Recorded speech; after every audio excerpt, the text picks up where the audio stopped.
Yo, it's your boy Auggie, and it's been about a month since Comic-Con 2024, so I think it's about time we went back and took a look at what went down in the last 4 days of Comic-Con. So let's start the journey though. We started out, drive up to Sacramento International Airport, parked the car in the garage, got a sweet spot, walked our way into our gate, jumped on a Southwest airline flight straight to San Diego. An hour later, we're cruising over the city. I love how when you're coming into San Diego, you're just over the city and they just meet the tarmac. So I'm just amazed how these pilots haven't did the thing and just kind of, into the, but hey, it's an amazing view.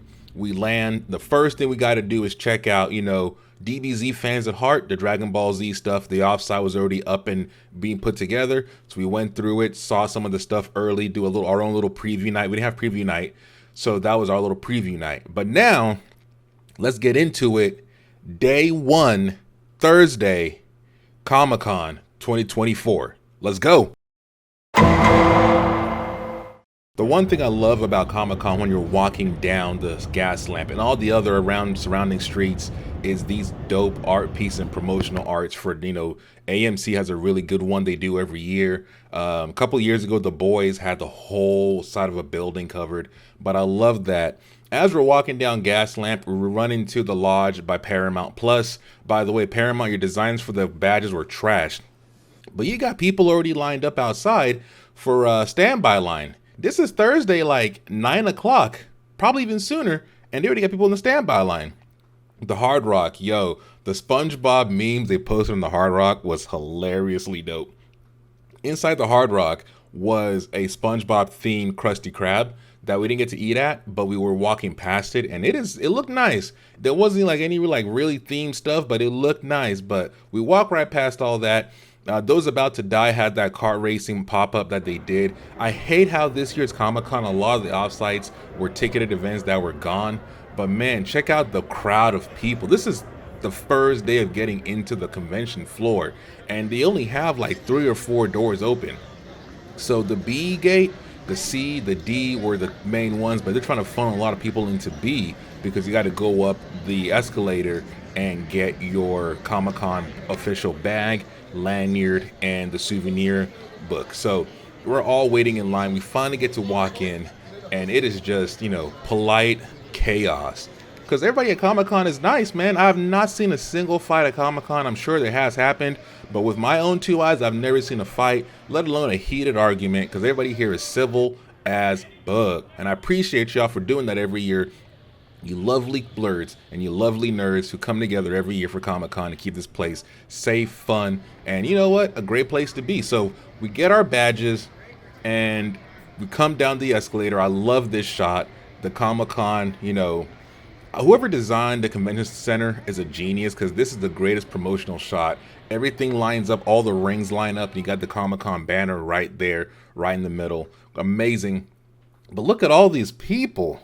My God. So we get on the floor and I start going crazy. I start taking pictures of everything. Deadpool and Wolverine had this dope statue that I really wanted to buy, but I couldn't afford it because poverty.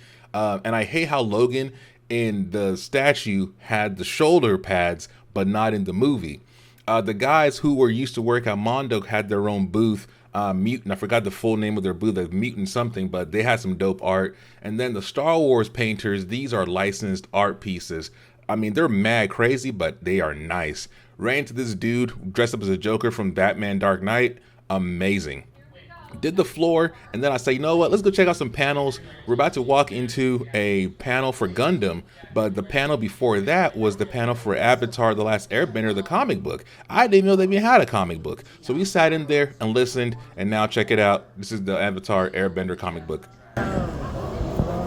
Before, that one we went to go and work at before. Again, we are not good people. What you think? We are not good people. We are Wait, people. what do you think? You got it? So I'm trying to repeat one more time. Oh, sure. What was the name of the tea house? All right, so now we finally get to our main panel that we wanted to really see, which is the Gundam panel. And honestly, the moderator was kind of flat. I mean, it is the first one of the first panels of the day.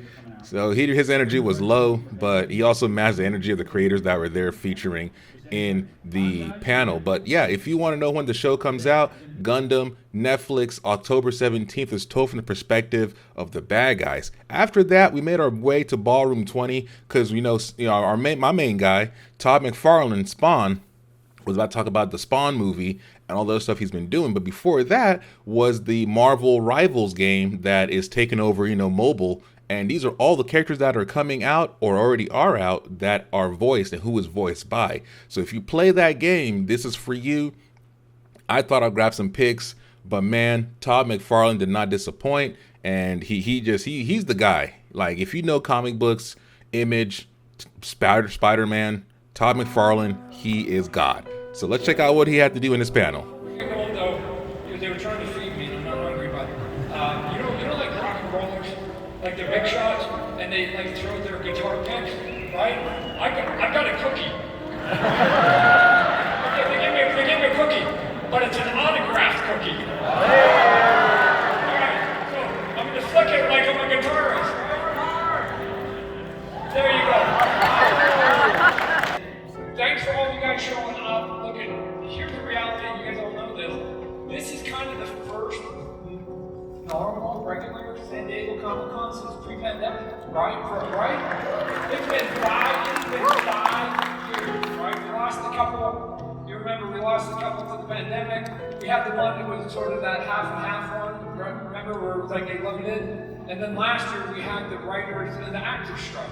So it was, again, it sort of threw a bit of a kink in what normally was there. So it reminds me of 2019, or whether like all that anticipation is just growing in that direction. So thank you guys for all coming back after 5 years, right? Right, and the thing is, I don't know if you guys like me, like the pandemic ate like 3 years all of our life, but you forget about those 3 years. So you go, that was just a couple years ago.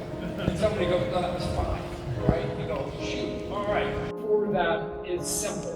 I don't need the money, right? I mean, I don't say that in a humorous way or anything. I think you should take money from people who are loyal to you when you need it in a way that I think is fair back, right? So the majority of the comic books are $3.99, some are $4.99, you guys know. If I raised that price, the person that would really benefit the most would be me. And I don't need your money. You guys have been loyal to me for decades now, literally. I'm on my 4th decade.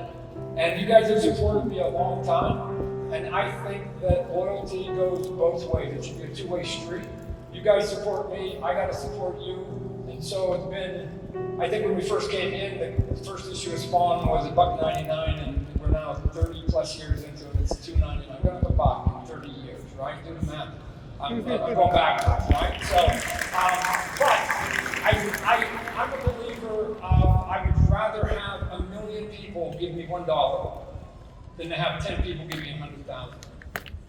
At the end of the day, both of those add up to $1 million, but I think it's way more valuable to have 1 million people know what you're doing than to have 10. All right, let me just brag on my wife for a little bit, and then we'll get to the rest of the comic books here. I met my wife when she was 13 years old, right? Yeah, I just heard it. A bunch of parents went, what? Yes, her dad actually had the exact same reaction. I was 17, I just turned 17, she was 13. We can't even say that we're high school sweethearts, because she was in junior high, right? So she was in junior high, I was in high school, but she has supported me not only through my trying to break into comic book, but then the whole going through all of it and putting up with all the crazy that's there. We have an anniversary coming on Sunday, on the 27th. What's the date today, 25th? So on Saturday, we will celebrate our 46th year together. That's in your personal life, right? Most people don't find sort of the true love of their life and get to have that for a long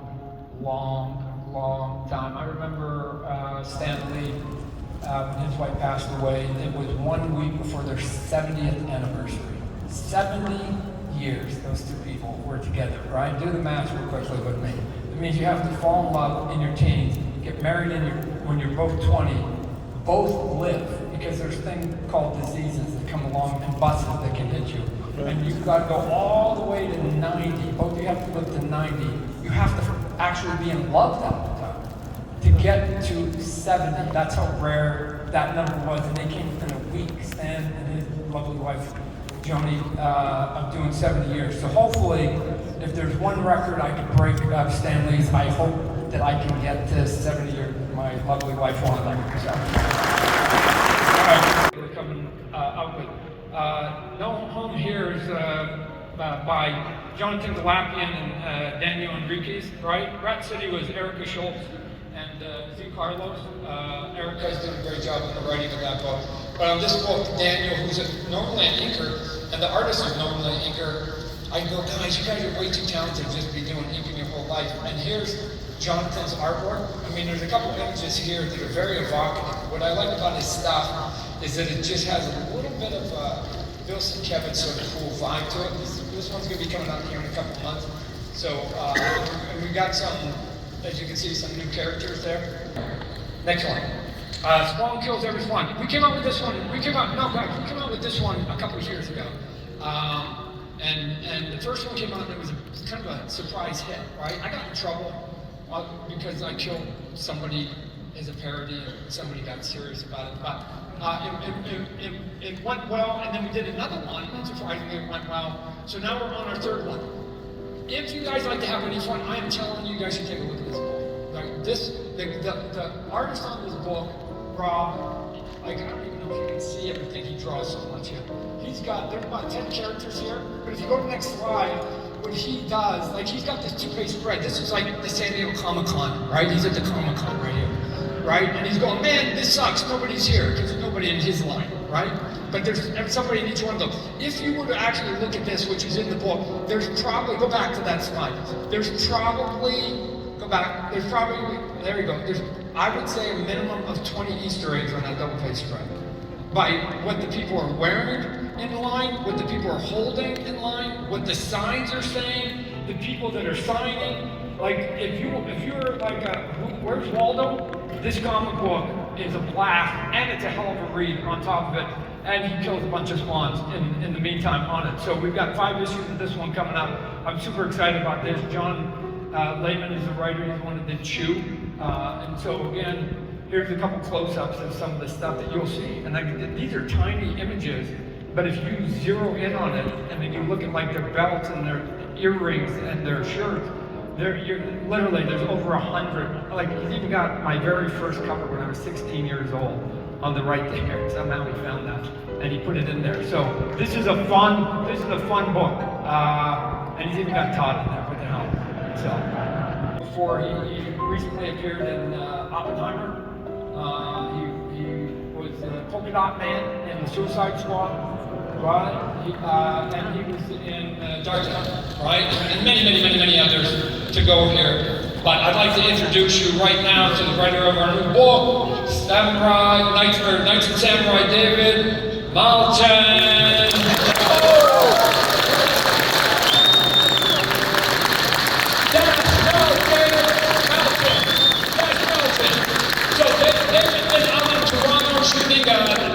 TV show for Apple, and he took a couple days off to come out here to San Diego, and he said he'd come out here and talk about his new project with us. So with that, I will leave it over to you, David, to say whatever you want to say about our book. Thank you, sir. Wow! Oh my God!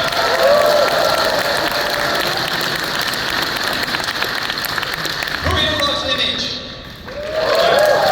Who here loves Todd McFarlane? I've been a fan of this man for a very long time. I own original issues of everything that he did pre-and then with Image, and they sit in my office in my long box, and I'm very proud of that, and the fact that I'm getting to work under Todd's mentorship on this new book, Knights vs. Samurai, is one of the most exciting things I've ever done in my career as a storyteller. Anybody out there love like metal fantasy, medieval, kick-ass stuff? Anybody out there love fantasy, samurai stuff? Okay, so imagine those two worlds clashing together for the first time, and there are dragons, and there are Oni, and there are ogres, and there are witches, but there are knights, and there are samurai, and they are going to battle on the pages of these books in a way you've never seen before, you guys. I've seen so much of this art. Todd has been overseeing everything, and it is so cool. I'm so excited. I've been dreaming of this idea for a very long time, and the fact that I get to do it with this man at this moment in my career is truly one of the greatest honors of my life. I'm so excited. I can't wait for you guys to get your hands on it. We're just a few months away. It's very close. I did a Kickstarter during the pandemic years ago, and it set a record for the most backers and the most money made by a toy product in Kickstarter's history ever. I think this one will break both those records, because I think this figure, and it's a good transition, because for people who like knights and like sort of that sort of Dark Ages era, even if you're not a Spawn fan, that's okay.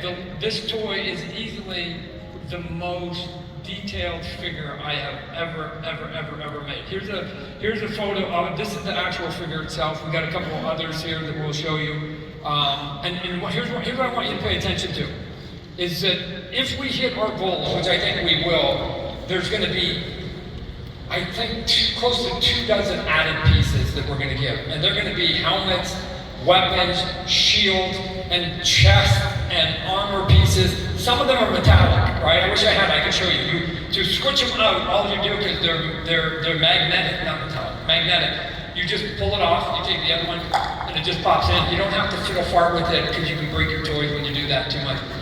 Two things on it. One, it will have the most pieces, obviously, I've ever done with a single toy. Two, it will also be the most detailed. And then three, here's the record I really want to set for a physical product at Kickstarter. I've already begun to make this figure. Now, at some point I have to have the exact number, but the factories have already begun to make this figure. As you sit here, we haven't even gone to market. We can't even buy it. I've begun to make it. Now, why would I do that? Kickstarter is usually like people who go, man, I need some money. I'm going to put out an idea. I get the money, and then I go make it. And guess what happens when you do that process?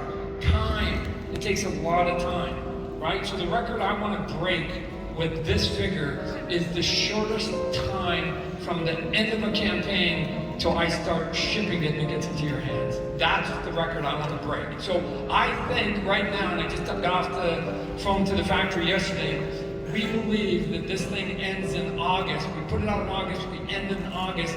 We think, depending on where you live in the world, we could have it in your hands by Christmas. But on Monday, if we go to the next one, on Monday was our big piece of news here. Now, somebody misinterpreted this news, because I looked at a lot of the headlines. I posted this the other day, so did Blum, and the headlines that I saw from, because we didn't make any comment, the headline that we saw was, Todd's movie has a new title. That's not what that means, right? So, and again, when I was talking to the people in Hollywood that I said we're going to do this, and they go, hey, let's do it this way. I thought they were playing a little bit of inside baseball, but I go, I don't know if everybody knows what that means when you post just that image here. But let's just talk about what's going to happen. Today is a big day. Today is Deadpool Wolverine, right? Like, who's going to that? R-rated comic book fair. I've been saying this forever. I agree. They're just finally going to come around to it. And then 2 months later, there's going to be a big one from Warner Brothers, right? You just saw the trailer of it yesterday, the second trailer. That one's going to be giant too. And they're going to sit there and go, R-rated comic book movies. And what that image meant, if we go to that next image there, what that image meant isn't the title King Spawn. Let me just take time here to say, again, written by Matt Dixon and Malcolm Spellman and Scott Silver. If you look them up, all three of them have been working on big projects, right, and have like close to 100 credits between the three of them. They've worked on some giant projects, right? Take my word for it, go Google them, you'll see what the projects are. What this image meant, simply, if you go to the next one, is that there's a completed first draft of the screenplay. The screenplay is done. The first draft of the screenplay is done. I have been waiting a long time, ladies and gentlemen. You guys have, my wife for sure, because she's over it. I'm going, we've got a script, and here's why that image is so important. You cannot make a movie without a script. And now we got past finally this big hurdle that I've been waiting forever. They finally said, Todd, here's the first draft. And I'm just like, woo! So Hollywood will wake up next week going, R-rated movies are big, and there's an R-rated script that exists. Because they know what that means, right? I don't have to put completed draft. They know exactly what that image means. That means there's a script floating around, and it's by a character that's R-rated. And as we go into the big movie that's going to open up in October, they're going to possibly the top 2 movies of the year will be R-rated comic book themed movies, and we will be Johnny on the spot entrepreneurs, right? And I've said before, I've seen plenty of talented people in my life come across, and they go, "Hey Todd, show me the way. Can you help me? Can you help me? Can you help me?" And I don't mind. I don't mind helping and mentoring and doing stuff. But I'm also looking for people who basically want to do it themselves, right? So if you have doubt, you have to check it at the door. You have to check it at the door. You have to just go, why not me? That should be a mantra. Why not me? Period. Because no other human being will ask that question for you. Every day of your life, there's only one person that's going to basically advocate for yourself, and that's you. And I'm just telling you, like, step up. I have met too many talented people who go, well, it's going to work. And, you know, it didn't work out last time. And bam, doubt comes in, right? You've got to be the other delusional. I have said before, somebody may have heard me say, I believe that I am the embodiment of Donkey in the Shrek movie. And specifically, the moment where Shrek is going out on the big adventure. It's the movie. We're going to go save Fiona. We're going to go to the castle. We're going to do it. And he's got all the fairyland, just like you. And he's going, we got to go. I need a few brave people to come with me. Who's coming? You remember the scene? I do, because it's clarity. Who's coming? And then, yes. And then dumb shit in the back, me, went, oh, me, pick me, pick me. And you remember what his response was? Anybody else? Right? He didn't want Donkey, but nobody else raised their hand, so he was stuck with Donkey, and it was a heck of a ride, right? That's the piece. I have gotten to where I'm at in my life merely by saying, I'll do it. When other people say they won't, I'll just do it, I'll go. Right? I've said before, if I'm in a room with 10 artists and I have the weakest amount of skill, I'm the 10th worst artist in that room of 10. And somebody comes in and says, I got a big job. And I walk out with the job. There's only one way I walk out with the job. As the 10th worst artist in the room of 10. The other 9 didn't volunteer. They didn't advocate. And they were better than me. And all of them should have had the job before me. But they didn't hustle. And they didn't ask. And so Donkey got to go on that trip. Right? That's been my career. So make yourself a jackass, right? Just like me. Like, it's a good life.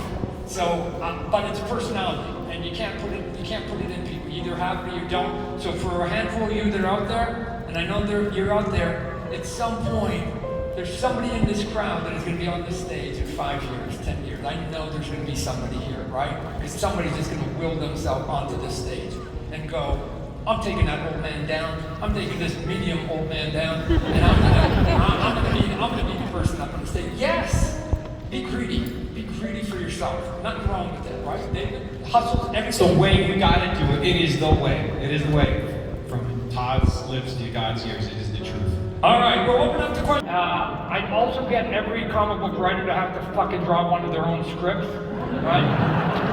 Because they write way too much stuff. And then we have to draw it, and they put way too much stuff in it. So I'm going, no, all you guys need to draw your own script, and they would pare it down. We will do as much as we can that makes sense with all of it, right? Here, again, I said at the very beginning, I don't I don't believe in picking the pockets of loyal fans. I don't think that that's a thing that you should do. So I think everybody should just do stuff in moderation so that you can have fans for a long time. I'd rather, again, have you guys all be in a good mood with what we're about to do and what we continue to do for 30 more years than to try and milk you now, right? I've said before, I think getting money from people like turning on a spigot outside your house. Don't drink unless you're thirsty. Don't just fill it up because I can extract money from people. That's just not a way to, I guess it's the golden rule. I wouldn't want people to do it to me, so why would I do it back to them? Or maybe because I'm Canadian, whatever, I don't know. So, but it's because there's gonna come a time, ladies and gentlemen, where I actually might need your money. And then when I ask for it, then at least you'll go, well, he's been pretty fair. Okay, so he needs to raise the price of his comic books. He's been good for 20 years or whatever else, right? So I don't know. Fans should be like neighbors. Everybody should treat each other with respect, going back and forth, back and forth. I know David does. I've seen him interact with his fans. He's brilliant. I'm going to be up on stage on Saturday with Keanu Reeves. I hear he's a brilliant man that treats his fans good. I think it's easy to like you guys. You've given us a career. You've given both of us a long career. And we should be thankful to you as much as, if you got something out of us, we got something out of you guys, right? So Gratitude is in every page. You look at anything, a piece of art that Todd's made, and I hope you see it in the work that I do. There is no the work that I do without you, and you guys are the lifeblood of that. So you get like guys, and people, they used to ask me, I go, Todd, when you're signing, why do you say thank you to people? Because every here, I'm gonna say one last thing, and then we're gonna go because they're waving me off the stage. Here's my definition of money. There's only one way for most of us how we make money. We have to go to work. And when you're at work, you're away from your friends and you're away from your family. Arguably two of the most important things in your life. Friends and family, time away from friends and family to make money. So when you give me money, you said, I'm sharing this time that I was away from my loved ones. That's precious to me. So why would I go, oh, give me $10 instead of $5? So that means you have to work twice as long to give me the $10 instead of the $5. I'd rather take a little bit less so you don't have to spend as much, so you can then go, oh, I don't need as much, so I can stay home and hang out with the people that I like. But that's me. I seem to be sometimes in the minority. I'm constantly being told, Todd, raise the price of your books. No, I won't do it. Todd, renumber Spawn to Spawn number 1. No, I won't do it, right? I've set my course, and I'm going to go to my grave doing it. And one last thing. But you guys want any of my memorabilia, or I haven't sold any original artwork for 30 years or anything like that, then there's only kind of probably between now and my death you're going to get it. Wait till I die, and then my kids will sell it the next week. Don't take it. No, like, oh man, what is this crap? Like, what are you talking about? It's just comic book, silly stuff. They're like, what? Box of toys? I don't care. Like, come on, man. So, if you had my son's actually here, I'd get friendly with them. Right? So, I got 3 kids, you can get 1/3 of it, so I'd get friendly with them. So, anyway, let me thank David for coming up here.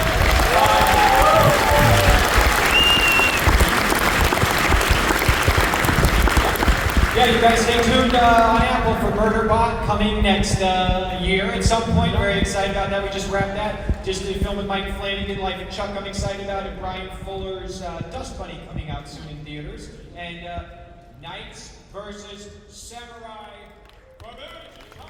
You know, one thing I was bummed about during the Spawn panel is we didn't get to really see any key concept art for the movie coming out. None of that stuff. But anyway, the movie's being made. They have the script done. King Spawn.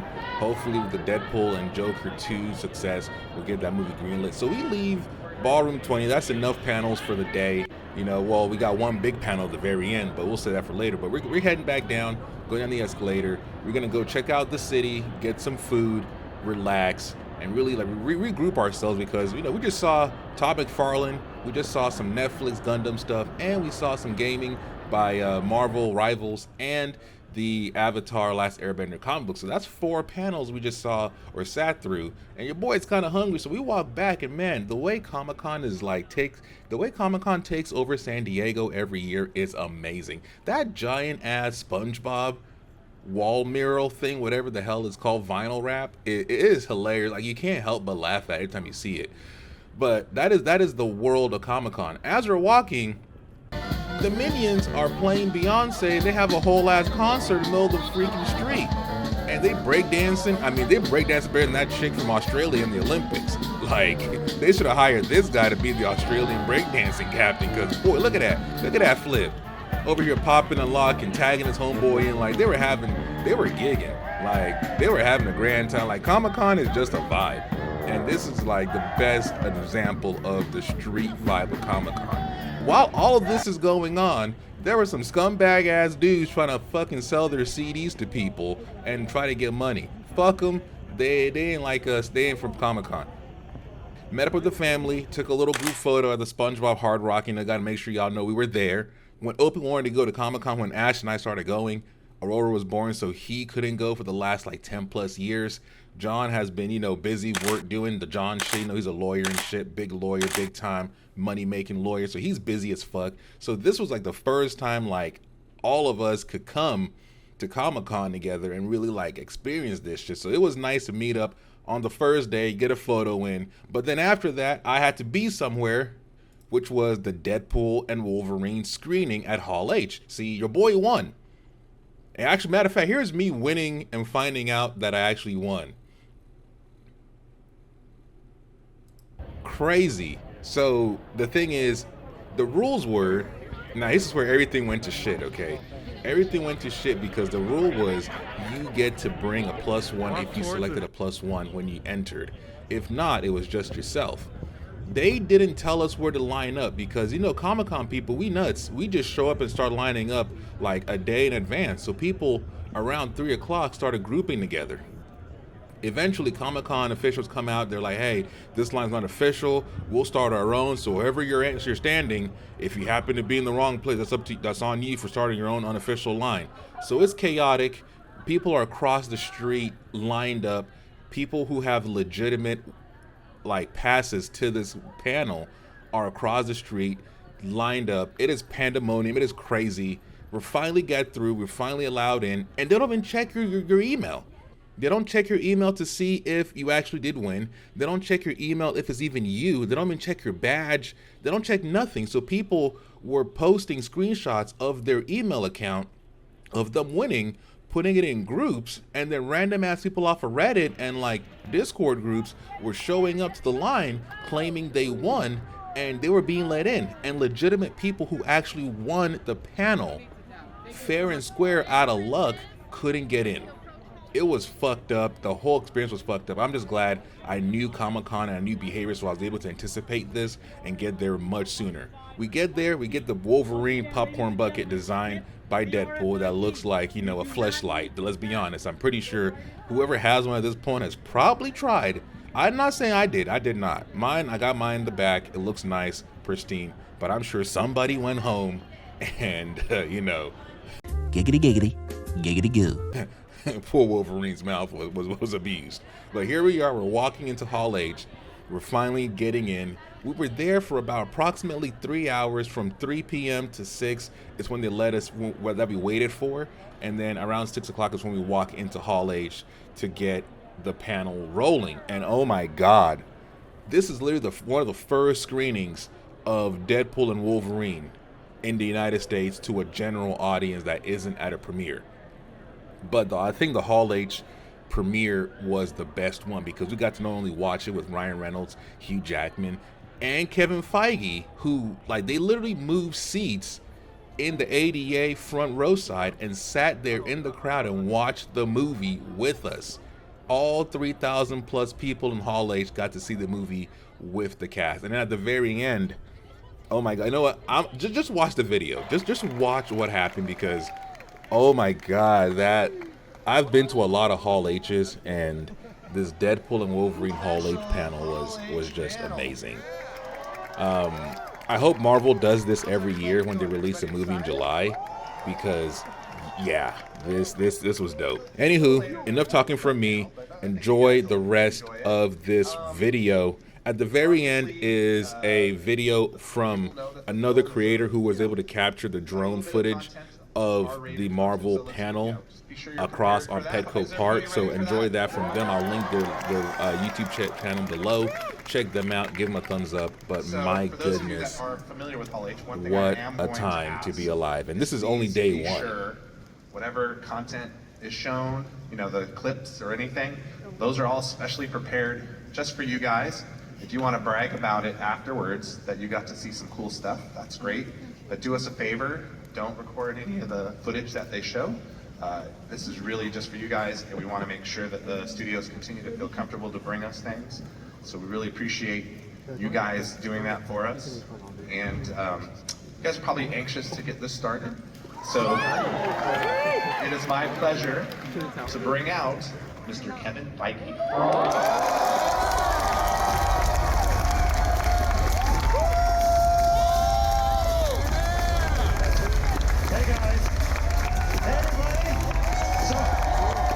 So this is what Thursday's like in Hall H. It's pretty good. I haven't been here on a Thursday. Does Thursday Hall H have the same energy as Saturday Hall H?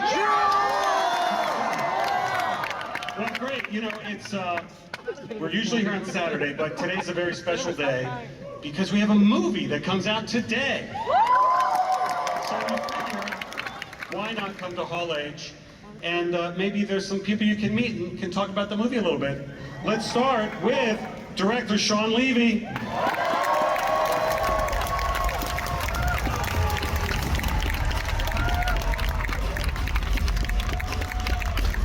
want to introduce you to Cassandra Nova and McCory.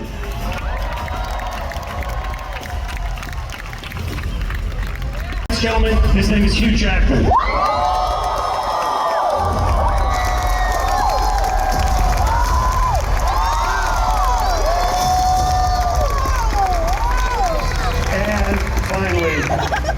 Deadpool himself, Mr. Ryan Reynolds.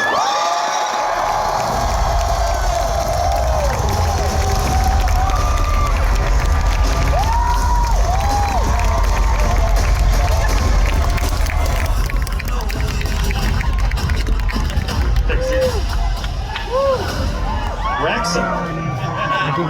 Up the town, Yeah, I'm getting that. Sean, have you been in Hall H before? I've been in Hall H. I was here with Stranger Things several years ago. But I haven't been here on a Marvel movie. And I haven't made a Marvel movie till now, and it is literally the greatest experience of my career. And I'm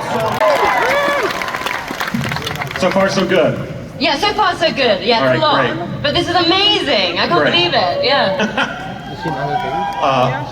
Brian, Hugh, this is Hall H. It's a place called Comic-Con, and we do events. Yeah. Is it new to you guys? You know, I've been here before. So the first time I saw Ryan Reynolds was for actually Deadpool 2 holiday special when they came to Comic-Con. I believe this was like 2017, 2018 when they did that panel and they introduced the Deadpool 2 holiday special. But that was a dope panel because it had Zazie Beetz. It had what's the name of the taxi cab driver guy? I forgot his name, but if you know, put him in the chat. But he was the moderator for the panel. It was a dope panel for Deadpool 2. So I'm glad Ryan Reynolds really got his success off of Deadpool going because this boy deserves it. And he's been making some bangers off of Deadpool. I remember being here in 2015. Yeah, well, no, it's not quite crazy now. I was here and I remember I was the most nervous human being you would ever see. I was coming here with Deadpool 1. And I remember that feeling where I really, I was stepping into a dream come true in a certain sense, but I remember making that movie for you, and I remember how gratifying it was that everyone else liked it too. But here was where that first experience I had where I feel like I was able to connect with you in a way that I'd really kind of been yearning to connect. And we showed the footage, and the audience screamed one more time for the footage. And I'll never forget this moment because this asshole was backstage. Shall I take over? Let me take over here. Hi, Hall H.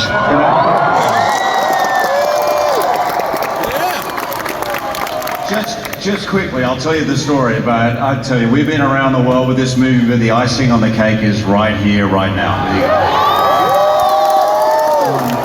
I was standing just over there, and I was so proud of Ryan, and I couldn't wait. I hadn't seen anything, so I watched the footage, and there was this chant that started up, one more time, and I was listening to it, and I ran backstage, and I found the stage manager, and I said, play the footage again. And he goes, I can't, look at the list. I've got this whole list and it's all timed out to the minute, I said, if you don't play the fucking footage, they are going to tear Hall H to the ground. Play the fucking footage. Okay. I mean, honestly, that experience was the most memorable experience of my entire life, and it is just an unbelievable privilege to be back here with you guys again. And this has been a long, long road to come to here with this film. It's something we've been looking forward to forever. A Deadpool and Wolverine movie is quite literally something that I feel like I've waited my whole life for, and it is a movie that. Is so special to me and Hugh and Sean in ways that I'm not sure that I could even quite articulate. One person though that I really wish was here and couldn't be here, I wanted to express her love to you guys as well, and we're gonna clip of her right now.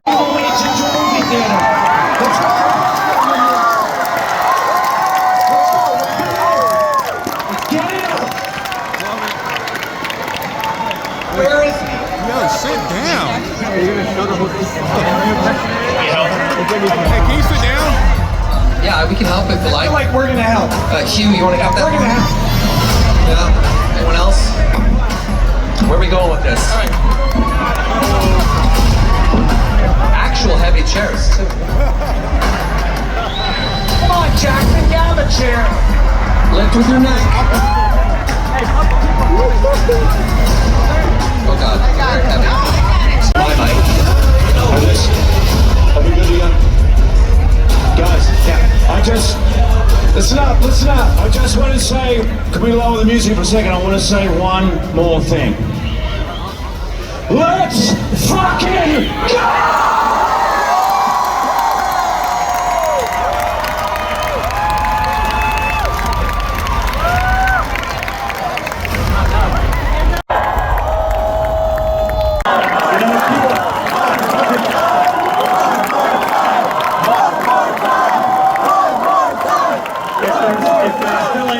About the importance of experiencing something with a crowd, that just changed everything. That was astounding, the best movie experience of my life, so thank you. I think this just fucking changed my DNA. That was the most incredible thing I've ever seen, from 2015 to being here to now. I was a mess. I'm soaking wet. Thank you very much. I love you too. Thank you, Ryan! Enormous honor and a privilege to be up here standing next to the X-Man, Hugh Jackman.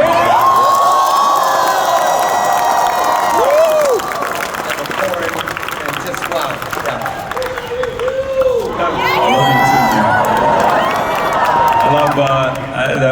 I agree, Kevin. For me, that was one of the most incredible experiences of my life. I'm so privileged to have watched it with all of you. It's been 24 years since I first played Wolverine. Thank you, Kevin. Thank you, everyone at Disney. But to Sean and Ryan, thank you for giving me a reason to come back. Thank you.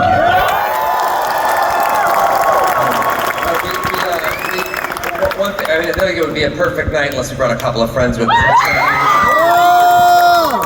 First, I'd like to introduce Daphne Keane, X-23.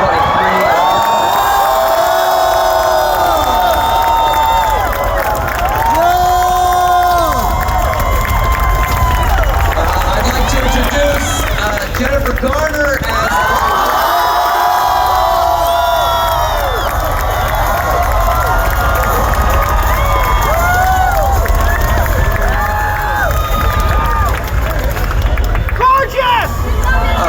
Chris Evans as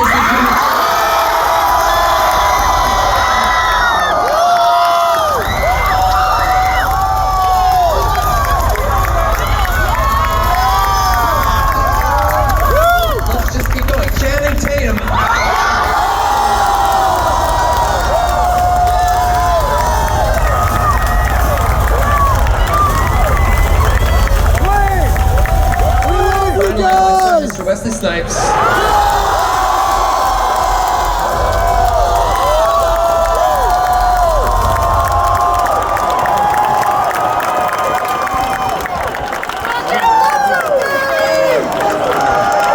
Welcome to Comic-Con!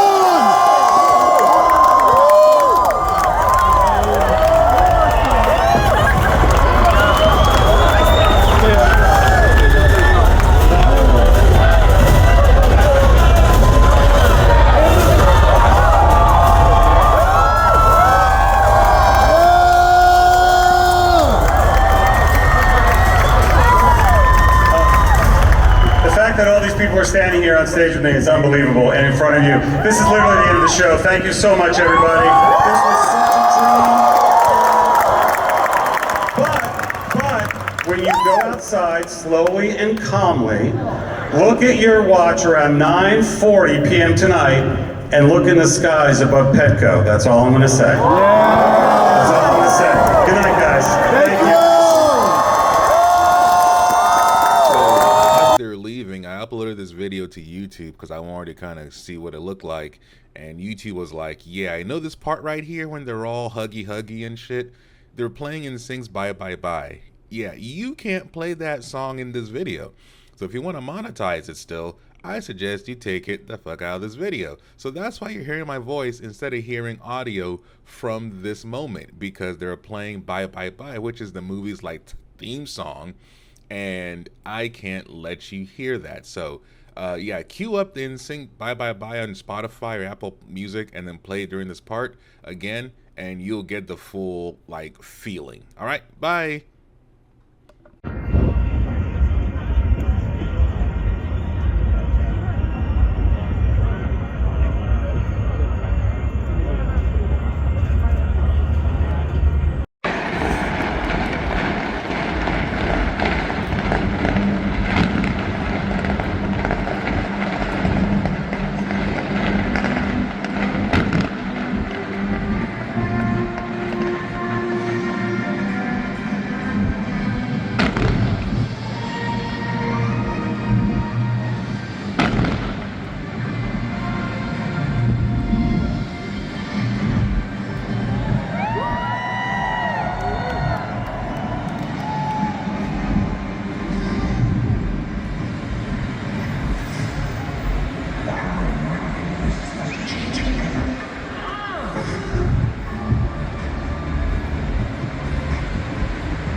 aged slightly, but he's still motherfucking Wesley Snipes. And so seeing him, Ryan Reynolds, hug it out. Of course, they've been hanging out in the entirety of making the movie, so it wasn't like they had beef or anything. But it was just nice to see them on stage together. Kind of full circle moment for Blade Trinity. And then just, oh man, Comic-Con's a fucking vibe, dude. Comic-Con is a fucking vibe. Ryan Reynolds getting Feige. Hugh Jackman, the entire Marvel Studios, thank you for making Thursday at Hall H the best part of Hall H this year. Yes, Saturday still happened. We'll talk about Saturday when Saturday comes out. But Thursday was, I think, the Hall H experience for Comic-Con 2024. So yeah, keep watching. It's your boy Auggie from Reality Comics. Subscribe. Come back tomorrow for part 2, Friday, Comic-Con 2024. Peace.